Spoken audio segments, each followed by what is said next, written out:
Bueno, hemos empezado ya el capítulo 4 y Pablo sigue argumentando eh, todo lo que viene hablando respecto a que la salvación en ninguna manera es por obediencia de la ley.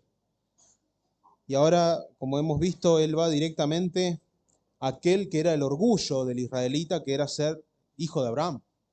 Y les muestra a través de la vida de Abraham que Abraham en nada consiguió, digamos, la salvación ni los beneficios de la salvación por obras que él haya hecho, sino que solo fue por la fe. También les muestra que la circuncisión, otra cosa en la que ellos estaban cimentados, en la que ellos estaban arraigados, abrazados, como que era la marca que los hacía el pueblo especial, les mostró que la circuncisión de Abraham fue cuando él era pagano. O sea, pagano no, que que la fe de Abraham había sido antes de ser circuncidado. Perdón, ahí sí. Disculpen, estoy mareado. Mostrando que Dios lo salvó siendo pagano, eso quise decir. Cuando era pagano, Dios lo salvó, él tuvo fe y después de eso fue circuncidado. Entonces les muestra que eso que ellos tanto tenían como un tesoro precioso, en que serían especiales porque de alguna forma la circuncisión les daría algún privilegio, les muestra que la fe fue anterior a la circuncisión y lo que salva es la fe y no la circuncisión, mostrado a través de su padre Abraham. Y también vemos, como vimos en el texto pasado, en la prédica pasada, que nosotros somos aquellos que somos llamados los de la incircuncisión, pero que también somos salvados por medio de la fe. Dios ha alcanzado su misericordia también a nosotros, a los gentiles, aquellos que no llevamos la señal del pacto en nuestros cuerpos, pero que sí hemos sido sellados con el Espíritu Santo para salvación. Y hoy vamos a seguir desarrollando este tema respecto a Abraham, pero ahora ya no va a hablar respecto a la salvación o a la justificación en sí, sino que ahora se va a enfocar más en la promesa que Dios le hizo a Abraham.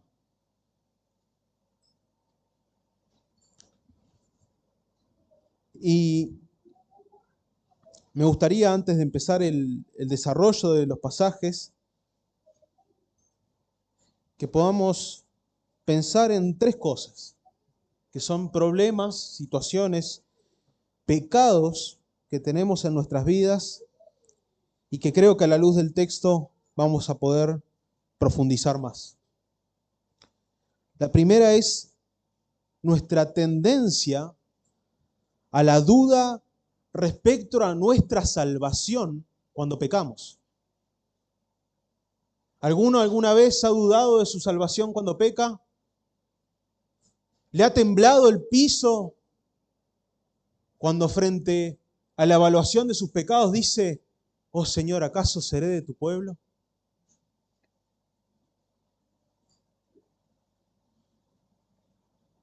O cuando muchas veces no descansamos, y está ligado al anterior, en la gracia de Dios, y tampoco descansamos en la certeza de la promesa de la vida eterna.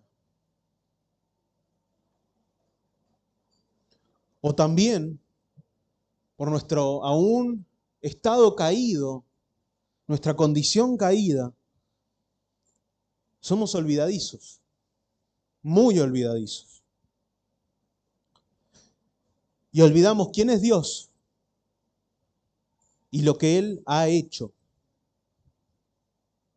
Y hoy vamos a ver algunas de esas cosas a la luz del texto bíblico. Este sermón va a tener 2 puntos y adentro va a tener algunos subpuntitos. Me gustan los puntos, disculpen. El primer punto es versículos 13 al 15. La promesa no es hecha sobre la ley, ya que ésta produce ira. La promesa no es hecha sobre la ley, ya que ésta, la ley, produce ira.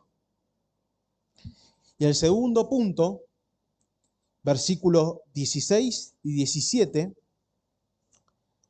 es: la promesa es firme porque descansa en la gracia para todo aquel que es de la fe. La promesa es firme porque descansa en la gracia para todo aquel que es de la fe. Y evidentemente el título de este sermón es La fe como certeza de que la promesa es segura. La fe como certeza de que la promesa es segura.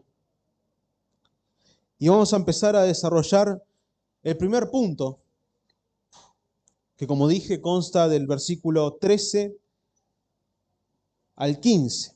Vamos a volver a leer el versículo 13. Porque la promesa a Abraham o a su descendencia, que sería heredero del mundo, no fue dada por la ley, sino por la justicia de la fe. Veamos lo primero que podemos destacar de lo que nos dice el texto, es que habla de la promesa. No habla de una promesa o las promesas en algo plural, sino que habla de una promesa particular. Y dice que fue dada a Abraham o a su descendencia. Su descendencia podría ser Isaac y Jacob, la que tuvo en el momento, en los años seguidos, pero también hace referencia a la descendencia, al linaje de Abraham, que es el pueblo de Israel. Pero si nosotros vamos al Génesis, y vamos a ir más tarde, vamos a ver que hay una promesa, o la promesa, que Dios repite a Abraham, repite a Isaac y repite a Jacob. Y es la que dice el texto, que sería heredero del mundo. Ahora, cuando nosotros encontramos en la palabra de Dios que se habla de la promesa, tenemos que entender de que probablemente se está haciendo referencia a la promesa que se hizo en el momento en que se dieron las maldiciones a Adán y Eva. ¿Y cuál fue esa promesa? La redención. Todos ya sabemos, o muchos conocemos, que en esas maldiciones que se dieron ahí, en Génesis 3, en el versículo 15, aparece un mensaje, el evangelio de Dios dado a Adán y Eva, que dice que tu simiente, la simiente de la mujer, una simiente particular, o sea, un heredero de la mujer, iba a aplastar la cabeza de la serpiente. Después, por esa misma promesa, es que Noé es salvado, para guardar la simiente de la mujer que habría de venir.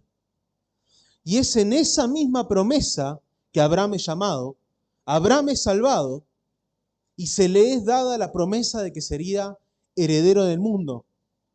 Porque si vamos a Génesis, Dios le dice a Abraham que en él, en su simiente,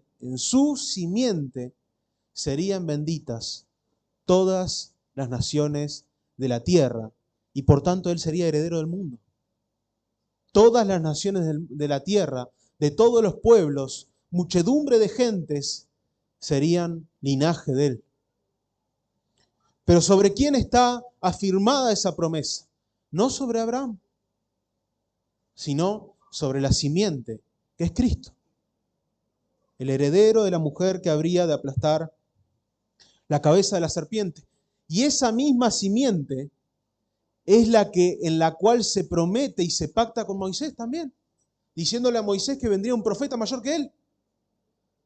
O es en el pacto con David, en donde también está Cristo, diciendo que habría un rey de su linaje que se sentaría en el trono y sería eterno. Todos los pactos que están hechos en el Antiguo Testamento son en base a la promesa.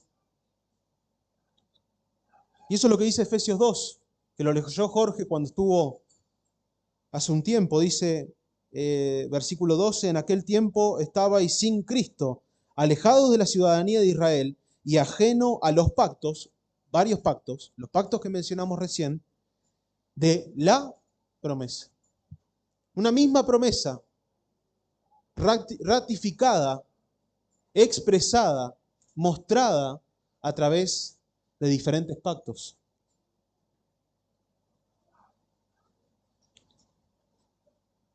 Pero, ¿en base a qué fue hecha esta promesa? ¿En base a qué Dios le prometió a Abraham que sería heredero del mundo? ¿Fue en base a Abraham? ¿Fue en base a su obediencia?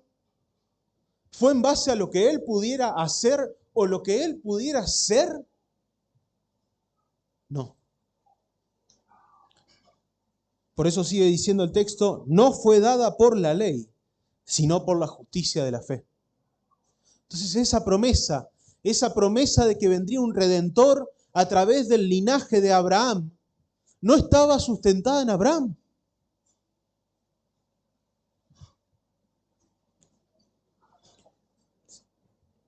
Si la promesa hubiese sido hecha solamente a través del cumplimiento de la ley, sería solo para los que son de la ley.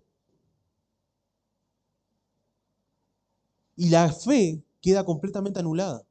Para no sirve de nada.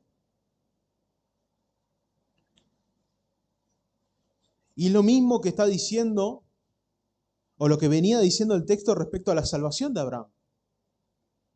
Si fuese por ley, si fuese por la obediencia, sería todo mérito de él. Y se lo hubiera recibido como compensación por lo que él hubiera hecho. Pero no es así. Ni con la salvación o la justificación, ni con la promesa. Sino que todo fue dado por Dios por la fe.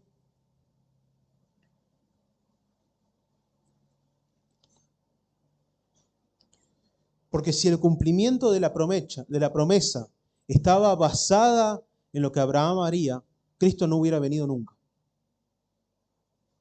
Cristo no hubiera venido nunca.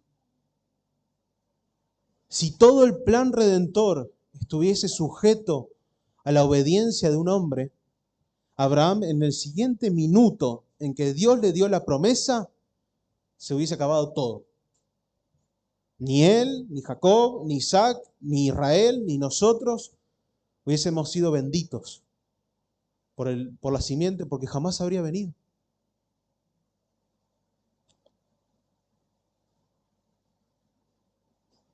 No le hubiese servido de nada a Abraham tener fe, ya que esto no aseguraría nada, ya que eso no tendría ningún tipo de certeza de lo que Dios le estaba prometiendo.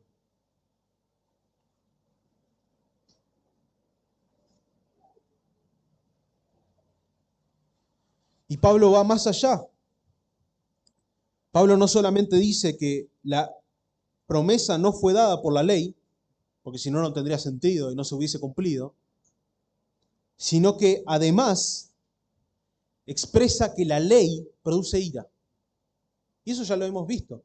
Es lo que venimos estudiando una y otra vez a lo largo desde el capítulo 1, versículo 18 en adelante. Sabemos que la ley, no es que la ley sea mala o que la ley en sí misma derrame ira, sino que la ley manifiesta que el ser humano no es capaz de obedecerla. Cuando dice amarás a Dios con todo tu corazón, no lo amás con todo tu corazón. Ya en el primer mandamiento estamos mal. Entonces, si fuera por la ley, no habría gracia. Si fuera por la ley, no habría remedio, porque la ley produce ira. El cumplimiento de la promesa no podía estar basado en algo que llevaba a la destrucción. Solamente podía estar basado en algo que justifica a aquel que merece ira y que lo redime de su situación caída. Y eso es solamente por medio de la fe que es dada por Dios.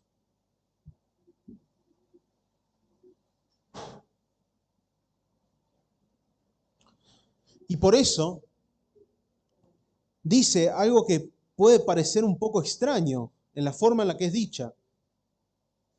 Porque dice, pues donde no hay ley, tampoco hay transgresión. ¿Qué está diciendo? ¿Que aquellos que no conocen la ley de Dios no pecaron? ¿Que aquellos que no conocen la ley de Dios no transgreden delante de la ley? No, no está diciendo eso. Está diciendo de que cuando la ley no es contada para el cumplimiento de lo que Dios ha prometido, cuando la ley no es contada en nosotros para la justificación de nuestras vidas, entonces no hay transgresión, porque la transgresión cae sobre Cristo. La ley no nos es contada para nuestra salvación, porque si fuese por la ley no podríamos salvarnos. Y por lo tanto, nuestras transgresiones son vistas delante de Dios clavadas en Cristo. Entonces, no es que no haya transgresión, sino que la transgresión es redireccionada directamente sobre Cristo.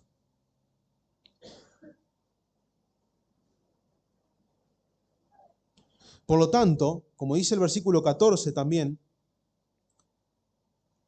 si toda nuestra esperanza y toda nuestra confianza está en los que son herederos de la ley, sería completamente inútil la fe. Y la promesa, como hemos visto, queda anulada. Anulada. O sea que, como vimos, de nada sirve que Cristo hubiese sido prometido. De nada sirve que Abraham hubiese sido justificado, porque no tendría sentido que estuviese todo basado sobre los actos de los hombres.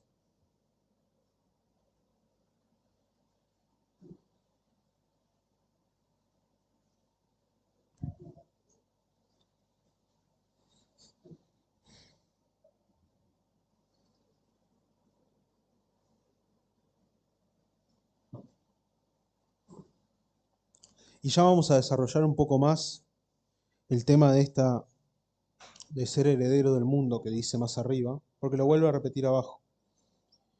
Pero, ¿de qué forma estas verdades que están acá en el texto bíblico son aplicadas a nuestra vida?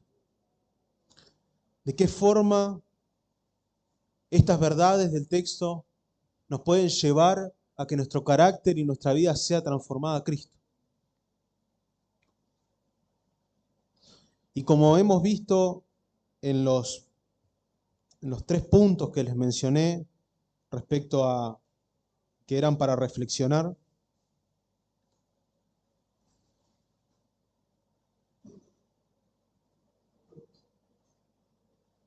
este pasaje nos muestra que la promesa de redención, que nosotros ya tenemos un cumplimiento parcial. Hemos visto quién era la simiente.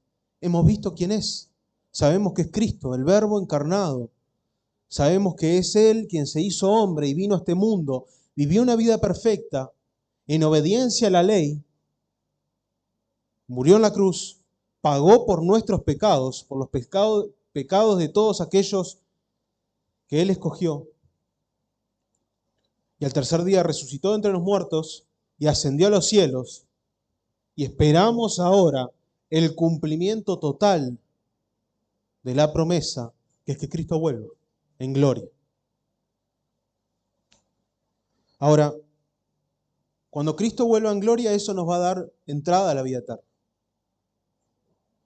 Pero el problema es que en la promesa de vida eterna, nosotros tambaleamos con la duda. Y por eso hice esa primera afirmación al principio, diciendo, ¿cómo te sientes cuando pecas?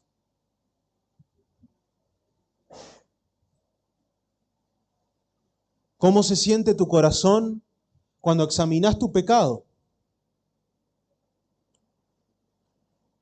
¿Sentís que el infierno se te abre en los pies? ¿Sentís que no hay esperanza? ¿Sentís que no hay consuelo? Y oras a Dios y dices, Señor, sálvame. Si no soy tu hijo, sálvame.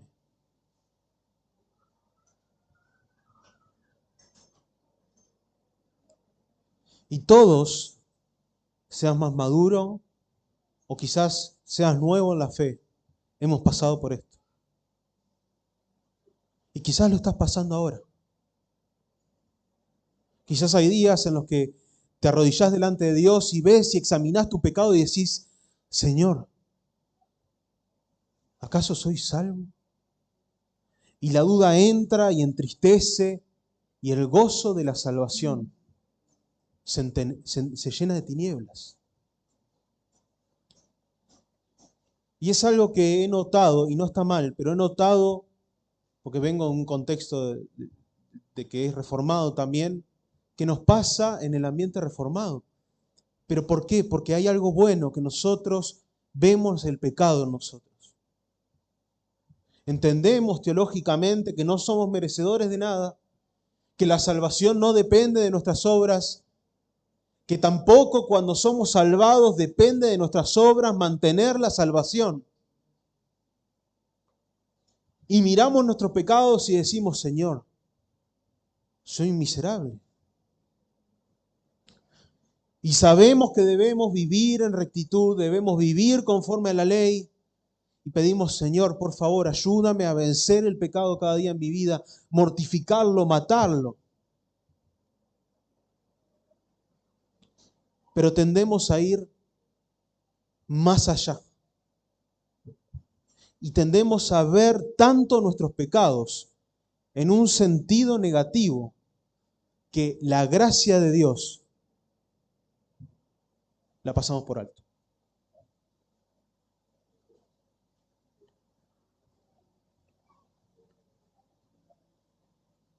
Y ahí dudamos de la vida eterna. Dudamos de la salvación. Dudamos de la promesa que Dios ha hecho, que es por medio de la fe. Y no podemos vivir así toda la vida. No podemos vivir toda la vida cuestionando constantemente si estoy pisando en el infierno o si estoy pisando en la vida eterna. Y todo eso dependiendo de que si una semana leí bien la Biblia y estoy bien y no he pecado en las cosas que he pecado y he luchado anteriormente, y la otra semana no leí la Biblia, no oré y estoy pecando en las cosas que pecaba antes. Digo, Señor, ¿qué me pasa? ¿No me salvaste? ¿No soy salvo? Y si estamos una semana sí y una semana no, entonces decimos, sí, la salvación no se pierde, pero estamos viendo la salvación a través de nuestras obras y nuestras obras negativas. Y estamos viendo la entrada a la vida eterna a través de lo que hacemos bien o lo que hacemos mal.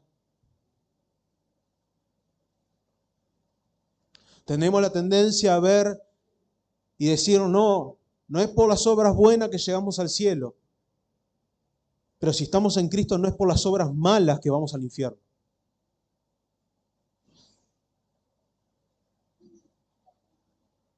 Entonces, hermanos, si estamos luchando con esto, si un día te levantás y no sabes de qué lado estás, te voy a hacer unas simples preguntas para que reflexionemos todos. ¿Te has arrepentido verdaderamente de tus pecados? ¿Entendés que tus pecados son contra Dios y su santidad? ¿Que has ofendido la justicia de Dios? ¿Has creído que Cristo murió en la cruz para pagar los pecados de todos aquellos que creen en Él? ¿Confías que Cristo pagó tus pecados en la cruz?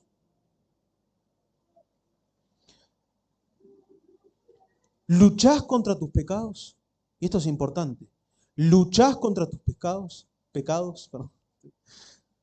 ¿Te entristece tu pecado? ¿Te arrepentís delante de Dios por tus pecados diarios?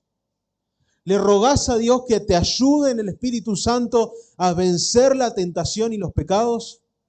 mortificar el pecado en tu vida? ¿Tu vida muestra fruto de arrepentimiento? ¿Un cambio de la forma de vida y un aborrecimiento por el pecado? Si tu respuesta ha sido que sí, yo no tengo un examen del corazón, no puedo hacer una radiografía de tu mente, ni siquiera podría hacerla de mi mente. Pero si has respondido que sí, es que quizás estás o probablemente estás en la gracia. Si tu pecado te duele, si tu pecado te pesa, si te arrepientes delante de Dios, dices, Señor, aquí estoy, pecador, ayúdame a vencer el pecado. Sé que mis pecados fueron clavados en Cristo, pero aún lucho con ellos. Si esa es tu respuesta delante del pecado, es porque probablemente sos salvo. Y cuando vengan los tiempos de duda, vuelve a mirar este pasaje y ve que la promesa de la vida eterna, la promesa de salvación en Cristo, no es por nuestras obras, sino que es por medio de la fe. Si has depositado tu confianza en Cristo y te has arrepentido verdaderamente de tus pecados, la ley ya no es ira sobre tu vida, sino que la ley ha quitado la transgresión porque la clavó en Cristo. Confía en Cristo, descansa en la gracia de Cristo. Si estás luchando, si estás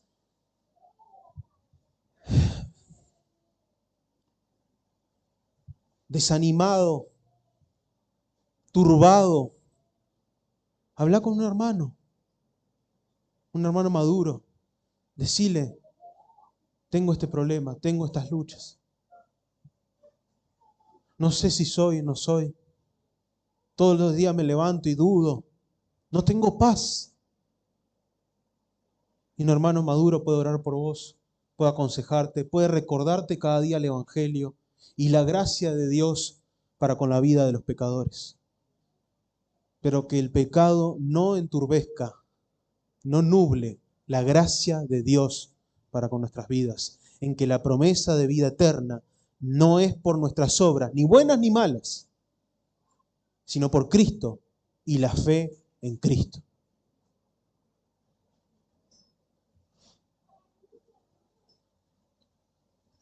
Y ahora vamos al segundo punto. La promesa es firme y está todo relacionado, porque descansa en la gracia para todo aquel que es de la fe. Y sigue diciendo el versículo 16, por eso es por la fe, para que sea por gracia, a fin de que la promesa sea firme, firme para toda la descendencia. No solamente al que es de la ley, sino también al que es de la fe de Abraham.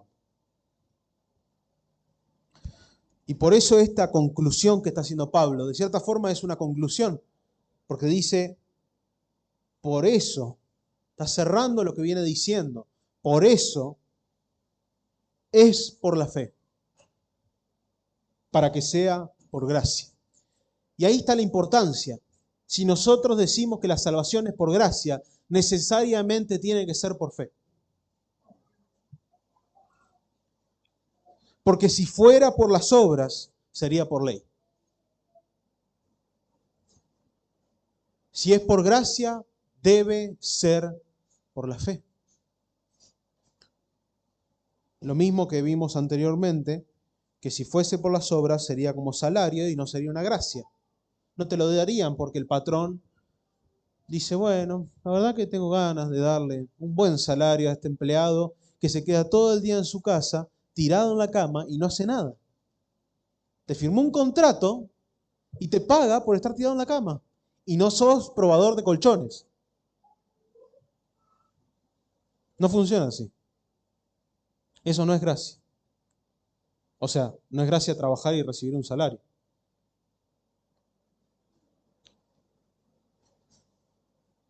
Y como la promesa está cimentada sobre la gracia, Pablo dice que es firme. Ahora, la pregunta que nos podemos hacer, y es lo que les dije que íbamos a profundizar un poco más, es ¿cómo puede ser que esa promesa sea firme respecto a ser herederos del mundo si nosotros, primero, no vamos a heredar Canaán? Es más, ya vemos cómo está toda la cuestión allá. Yo por lo menos no quiero un pedazo de terreno allá. Estoy bien acá en Las Heras.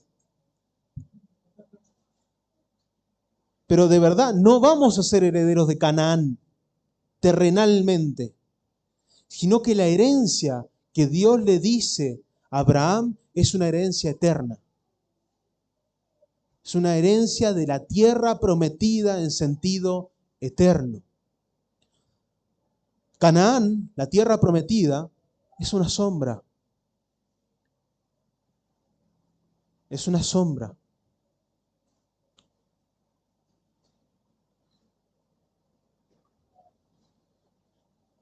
Era el pueblo de Dios en un lugar particular con la presencia de Dios.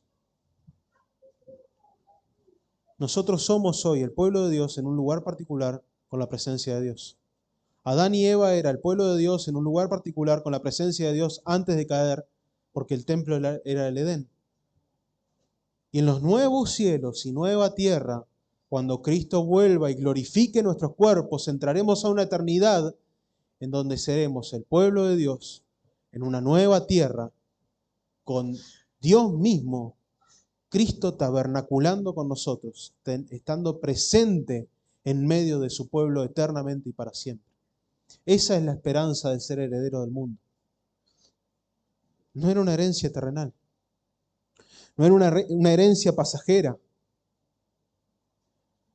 Y es por eso que esa herencia no estaba basada nuevamente en lo que Abraham hiciera. Porque si para Abraham tener que ser heredero del mundo tenía que ser un gran gobernante, imaginemos el César, que conquistó un montón de naciones, un montón de pueblos, y todavía no llegó al mundo completo, ¿qué tenía que hacer Abraham?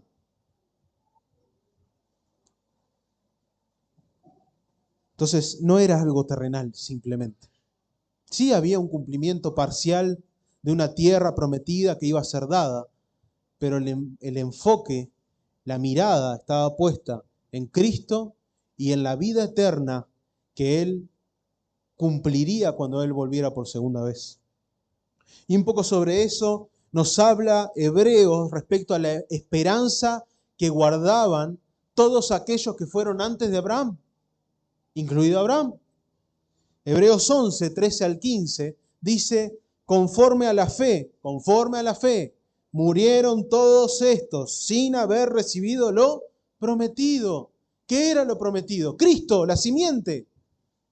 Sino mirándolo de lejos, muy lejos, miles de años de distancia, y creyéndolo y saludándolo, o sea, de lejos, y confesando que eran extranjeros y peregrinos sobre la tierra. Porque los que esto dice claramente dan a entender que buscan una patria no terrenal. Pues si hubiese estado pensando en aquella de donde salieron, ciertamente tenían tiempo de volver, pero anhelaban una mejor, esto es, celestial. Abraham no anhelaba solamente la tierra que Dios le había prometido, sino que él anhelaba en base a la promesa la tierra o la herencia o la ciudadanía celestial. Por lo cual Dios no se avergüenza de llamarse Dios de ellos, porque les ha preparado una ciudad. Y es en esa promesa en que nosotros somos benditos. Porque hemos recibido a Cristo. En Él, cada uno de nosotros, los que estábamos lejos, hemos sido bendecidos por Él. Hemos sido salvados, hemos sido añadidos a la familia de la fe de Abraham. Y ahora la muchedumbre de gente que Dios le dijo está presente hoy en día en todos los pueblos de la tierra, habiendo escogidos en cada una seguramente de las ciudades o naciones que hay en este planeta. Pero nosotros no esperamos Canaán. Esperamos los nuevos cielos y nueva tierra, cuando Cristo vuelva. y entraremos en la eternidad juntamente con Él, para gozar por siempre de su presencia, alabarle eternamente y para siempre. Y eso está firme por la gracia. Lo mismo dice Gálatas. Si quieren un comentario bíblico de todo lo que estamos leyendo en Romanos, lean Gálatas. No hay mejor comentario de lo que estamos leyendo que Gálatas, entero. Gálatas 3:29 dice, y si vosotros sois de Cristo, ¿somos de Cristo? Somos de Cristo. Ciertamente el linaje de Abraham sois, pero no por la sangre, y herederos según la promesa. Herederos según, ¿qué promesa? La promesa. Bueno, Romanos 8, 16 al 17, y este es otro texto también que nos muestra cómo Dios quiere que nosotros tengamos seguridad de nuestra salvación. Dice, el Espíritu mismo da testimonio a nuestro espíritu de que somos hijos de Dios. Y si hijos, también herederos. Herederos de Dios y coherederos con Cristo, si es que padecemos juntamente con Él, para que juntamente con Él seamos glorificados. Esa es la herencia que esperamos aquellos que somos hijos de Dios. Mas nuestra ciudadanía, Filipenses 3, 20 al 21, está en los cielos, de donde también esperamos al Salvador, el Señor Jesucristo, el cual transformará el cuerpo de la humillación nuestra para que sea semejante al cuerpo de la gloria suya, por el poder con el cual puede también sujetar a sí mismo todas las cosas. Esa es la esperanza que tenemos, esa es la firmeza que tenemos de la promesa, que Cristo volverá en el tiempo que está marcado para buscar a los escogidos, glorificar sus cuerpos, tanto de los que estén vivos como de los que estén muertos, resucitarlos de entre los muertos y darnos entrada a la herencia eterna que está siendo preparada en los cielos por Él. Y eso es firme. No hay dudas respecto a eso.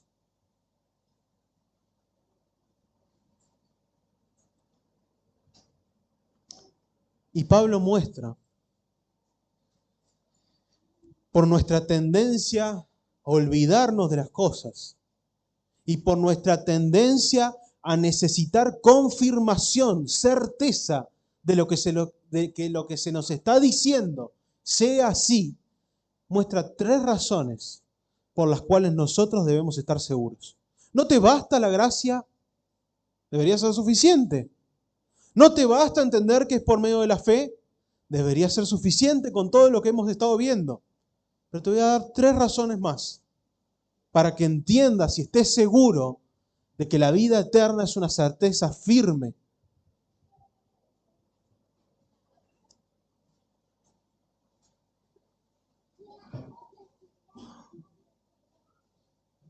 Porque sigue diciendo, final del versículo 16 dice, sino también al que es de la fe de Abraham, el cual es padre de todos nosotros. Pablo se incluye, está hablando de gentiles y de judíos. Cuando dice ahí que es de la ley, no está diciendo que viva conforme a la ley, sino que está diciendo que es de Israel o que es judío, pero es un judío que necesariamente necesita de fe. ¿Sí? Hago esa aclaración porque en el argumento que está haciendo Pablo puede darse a cierta confusión. No dice que es de la ley por cumplir la ley, sino que dice que es de la ley por ser judío, y por ser judío también necesita de fe.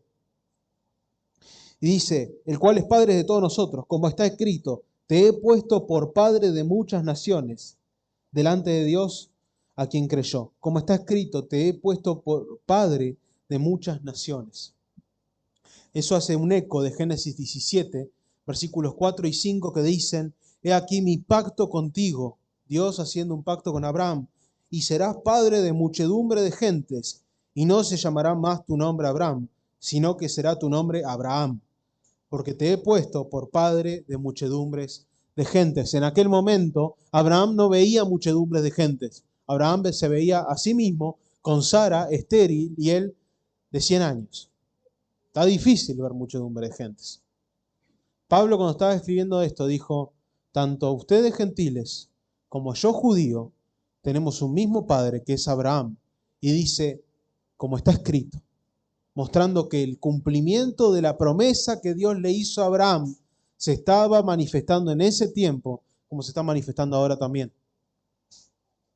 Entonces, el primer punto de no olvidar es que Dios prometió y cumplió. Dios prometió y cumplió. Nosotros somos parte de esa muchedumbre de gentes, las cuales fueron habladas hace más de 3000 años. O 2000 y algo de años. Pero también da dos fundamentos más acerca de quién es Dios, de su poder, de sus atributos, de lo que Él hace o ha hecho y puede hacer. El primero es dar vida a un muerto. Y de acá podemos quizás examinar varias cosas a las que puede estar haciendo referencia esta frase.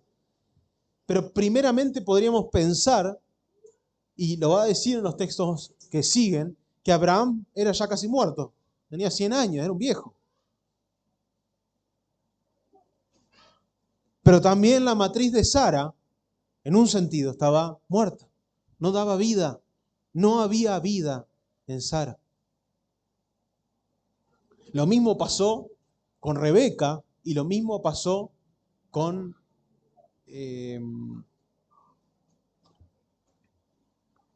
Raquel puse, pero bueno, eran estériles. Y Dios dio vida en el vientre, en la matriz de esas mujeres. Pero también cuando Abraham fue a entregar a Isaac, dice Hebreos 11:17, que dice, por la fe, otra vez, Abraham fue probado.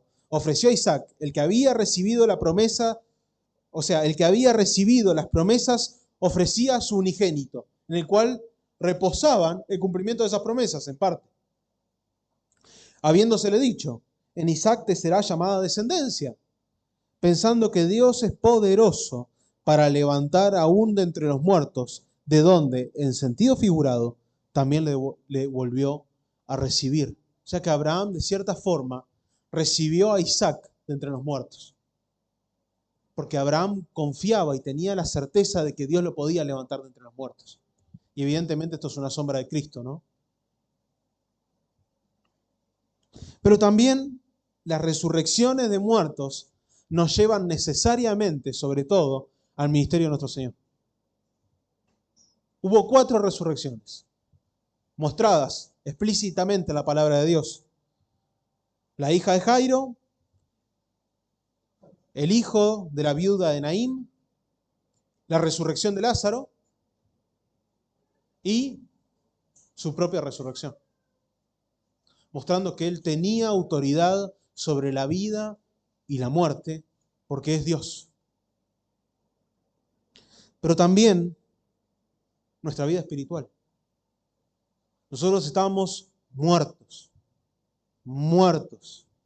Y Él nos dio vida juntamente con Cristo, sacándonos de la muerte eterna y llevándonos a la vida eterna, haciéndonos nacer de nuevo en un sentido figurado, como un niño nace de una mamá dando nueva vida, así se nos ha dado nueva vida espiritual cuando estábamos en podredumbre total. Entonces esto es una manifestación, una muestra del poder de Dios, de que Dios tiene autoridad y tiene poder sobre incluso aquello que parece que es imposible e irreversible. Pero además, el tercer punto sobre el cual debemos recordar y no debemos olvidar es que Dios llama lo que no es como si fuera. Y Hebreos 11, y estoy citando mucho Hebreos 11 porque sería un comentario de este versículo. Hebreos 11:3 dice, por la fe entendemos haber sido constituido el universo por la palabra de Dios, Cristo, el Verbo. De modo que lo que se ve fue hecho de lo que no se veía. Si vamos a Génesis, Cuando Dios dijo, y sea tal cosa, ¿era esa cosa en el momento que Él dijo que sea? ¿Antes de que Él dijera que sea? No. Dios llamó lo que no era como si fuera. Sea la luz y fue la luz. Sea las aguas y fueron las aguas. Sea el ser humano y fue el ser humano. Está mostrando acá el poder creacional de Dios desde la nada misma. Vacío total, vacío total. Y de la nada, por el poder de su palabra, las cosas fueron hechas. 10 veces se nombra la expresión en Génesis 1 que dice, y dijo Dios, y fue. 10 veces. ¿Cuántas veces leemos el Génesis y quizás ya estamos tan acostumbrados que lo pasamos por alto? Entonces Pablo afirma el argumento, mostrando estas 3 verdades. Dios cumple lo que promete. Dios tiene poder para dar vida a lo que está muerto y podrido. Y Dios tiene poder para hacer de lo que no existe y lo que no es. Recuerdo, creo que fue mi padre que me decía cuando era chiquito, bueno, me acuerdo, las pocas cosas que me acuerdo cuando era chiquito, que me decía, el ser humano puede hacer de todo, menos dar vida a un muerto, menos traer a la vida a un muerto. Estamos hablando de un muerto podrido, ¿no? Vayan a Egipto a las momias y traten de darle vida de vuelta, va a ser imposible. Y yo le agregaría esa frase, y crear de la nada. Está comprobado que todo lo que tenemos, la energía y la materia, se transforma. No se crea nada desde cero. El ser humano no puede crear nada y nuevamente se pone en contraposición el obrar del ser humano limitado, que no es todopoderoso, que no tiene poder sobre la vida y la muerte, que ni siquiera su propia vida depende de sí, sobre el poder de Dios, que tiene autoridad sobre la vida y la muerte, y que tiene autoridad y poder para hacer de lo que no era y llamar lo que no es como si fuera.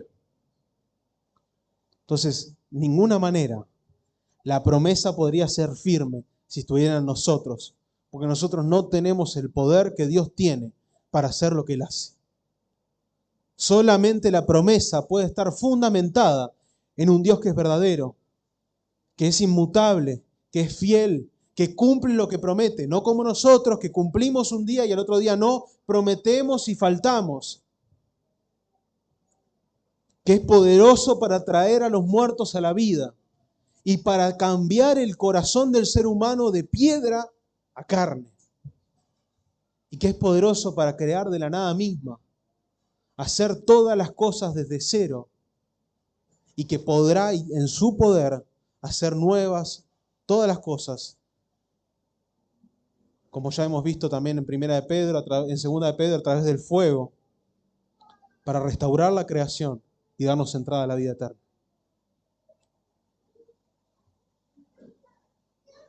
Y esto es importante, porque nuevamente, ¿cómo impacta esto en nuestras vidas? Porque en tiempos de debilidad, en tiempos de dudas, en tiempos de incertidumbre, en tiempos en los que estamos pasando, como habíamos visto antes, por falta de paz, la palabra de Dios siempre nos muestra que debemos recordar lo que Dios hace, lo que Dios ha hecho, cómo Dios ha actuado para confirmar y alentar y animar nuestras vidas y nuestras mentes tan olvidadizas del Dios que nos salvó.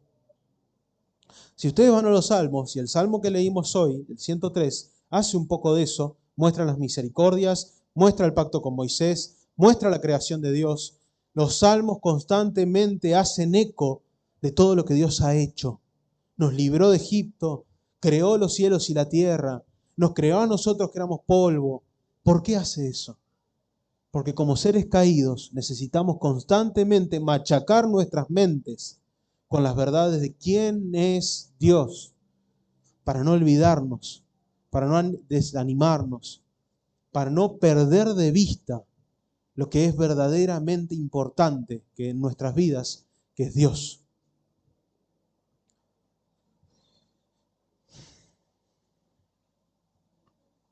Entonces, primeramente recordemos siempre que Dios cumple su promesa, que Dios cumple lo que Él prometió desde Génesis 3:15. No olvidemos que si Él dijo que volverá, Él volverá. Y si Él dijo que dará entrada a la vida eterna a todos los que Él ha salvado, dará entrada a la vida eterna a todos los que Él ha salvado. Segundo, recordemos el poder sobre la vida y la muerte, en que siendo muertos, estando muertos en nuestros pecados, Él nos dio nueva vida con Cristo.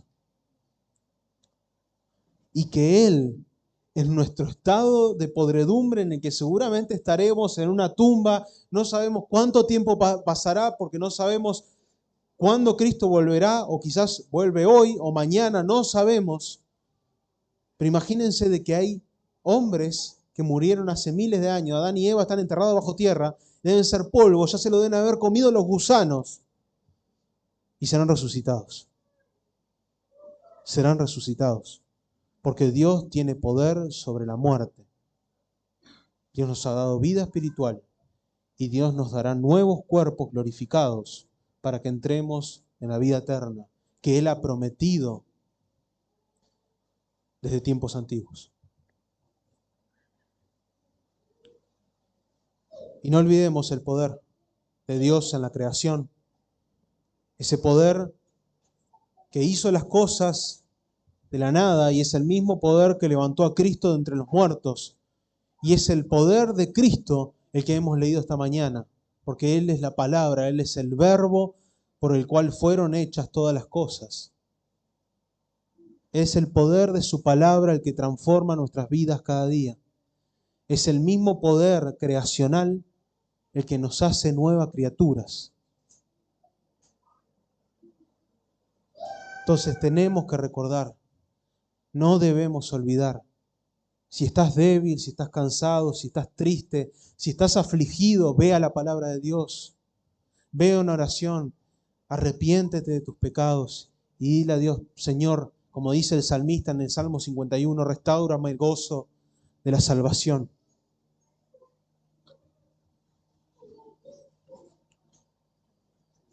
Y sí, para no pensar que no es así, debemos examinar nuestros pecados, debemos mortificar nuestros pecados, miremos nuestras rebeliones, hagamos un examen a la luz de la ley, pero entendiendo de que esa ley no es ya para ira. No dejemos que el pecado y nuestro foco en el pecado nos quite la visión, la vista de Cristo y su gracia. Y leamos lo que dice Pablo en Romanos 7, 21 y 25, que dice así que queriendo yo hacer el bien, hallo esta ley que el mal está en mí. Porque según el hombre interior me deleito en la ley de Dios, pero veo otra ley en mis miembros que se rebela contra la ley de mi mente y me lleva cautivo a la ley del pecado que está en mis miembros. Y Pablo dice, miserable de mí, ¿quién me librará de este cuerpo de muerte? Pero Pablo sabía de la gracia y no se olvidaba de la gracia, porque dice, gracias doy a Dios por Jesucristo, Señor nuestro. Frente a nuestro pecado debemos decir, miserable de mí, ¿quién me va a librar de este cuerpo de muerte? Y debemos decir, gracias doy a Dios, que en Cristo seremos librados de este cuerpo de muerte. Seremos librados del pecado eternamente cuando seamos glorificados. Mortifiquemos nuestros pecados, luchemos con nuestros pecados, pero miremos a Cristo quien nos salvó de nuestros pecados para darnos vida eterna juntamente con Él. Y si esta mañana no conoces a Cristo, no te has arrepentido de tus pecados, la vida eterna no es tu herencia. Tu herencia es la muerte eterna en el infierno. No hay punto medio, no existe un purgatorio, no vas a poder sacarte y limpiarte vos mismo de tus pecados en el purgatorio, sino que hay infierno o vida eterna. Y la única solución a ese problema es Cristo Jesús. Ve a Cristo, arrepiéntete verdaderamente de tus pecados, cree que Él murió en la cruz para pagarlos y confía en que en su gracia tendrás vida eterna. Y como hemos visto, la vida nueva en Cristo conlleva un cambio de vida. Acércate a un hermano y dile, no sé, creo que me he confesado. Bueno, veremos tus frutos. Veremos si hay salvación. Examina tu vida. Pero si sos salvo, confía en Cristo. Confía en su gracia. Confía en lo que Él ha hecho. Y no deje que tu pecado nuble tu entendimiento y creas que la promesa depende de lo que hacemos mal.